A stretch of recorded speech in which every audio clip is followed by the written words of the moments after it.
भी डिनाई करे तुम्हारी से निकाल नहीं देती, कहीं नहीं जाऊंगी जब तक इस लड़की को तुम्हारी जिंदगी से शादी कहाँ से ही हो।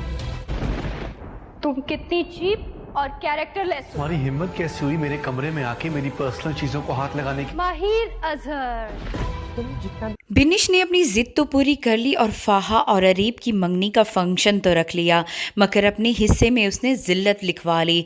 जब ऐन उस वक्त जब मंगनी का फंक्शन शुरू हो चुका होगा, अरीब वहाँ पर नहीं आएगा।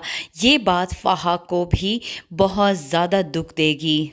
जब फाहा अरीब के कमरे में आएगी तो अरीब वहाँ पर माहिर की तस्वीर को बहुत गौर से देखे जा रहा होगा। फाहा से ये बर्दाश्त नहीं होगा और वो माहिर की तस्वीर उसके हाथ से छीनकर दूर फेंक देगी। तब अरीब को भी बहुत ज़्यादा गुस्सा आएगा।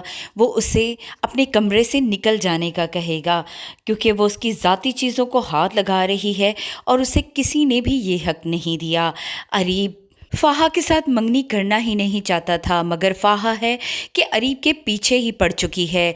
वो अरीब को भी यही कहेगी कि वो जब तक माहिर को उसकी ज़िंदगी से नहीं निकालती, वो चैन से नहीं बैठने वाली।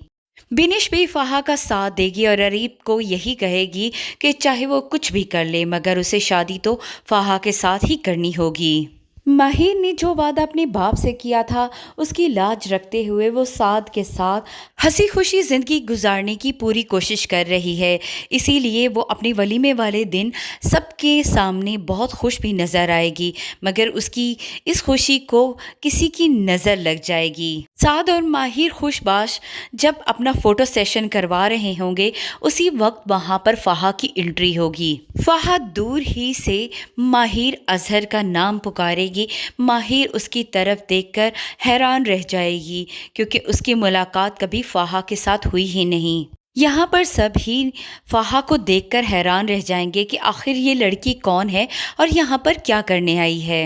लेकिन जब फाहा माहिर को एक कैरेक्टरलेस और चीप लड़की कहेगी तो यहाँ पर साह से बर्दाश्त नहीं होगा और वो फरवा को चुप कराने की कोशिश करेगा। फरवा का मकसद माहिर की बेइज्जती करना है और ऐन उस वक्त जब पूरा ख़ानदान जमा होगा, वो माहिर की बेइज्जती करके चली जाएगी। और यहाँ पर बस नहीं होगा, बल्कि माहिर की बेइज्जती करने के बाद वो जाकर फ़खरिया बिनिश को ये सब कुछ बताएगी कि वो माहिर के घर गई थी और किस तरह उसने माहिर की सबके सामने बेइज्जती कर दी। माहिर सबकी नज़रों के उठते हुए सवालात से बहुत परेशान होगी, मगर यहाँ पर भी साद होगा जो उसे तसल्ली देगा। फाहा तो अपने दिल की भड़ास निकाल कर चली जाएगी, मगर जब वो ये सारी बातें बिनिश को बता रही होगी तो यहाँ पर अरीब को भी सब कुछ मालूम हो जाएगा। अरीब से ये सब कुछ बर्दाश्त नहीं होगा। अरीब माहिर की बहुत सारी तस्वीरें लेकर घर आएगा और सबको बताएगा कि अब माहिर की तस्वीरें वो पूरे घर में लगाएगा। ये बात फाहा के लिए और उसकी माँ के लिए तकलीफ़ का बाइस होगी। अपनी तरफ से तो फाहा ने माहिर की ज़िंदगी में आग लगा दी है, मगर ये आग फाहा के अपने दामन तक जा पहुँचेगी जब एक बार फिर अरीब की सोई हुई मोहब्बत जागेगी और वो माहिर से मिलने उसके घर पर पहुँच जाएगा। वीडियो पसंद आई हो तो वीडियो को लाइक करें, चैनल पे नए हैं तो जल्दी से चैनल को सब्सक्राइब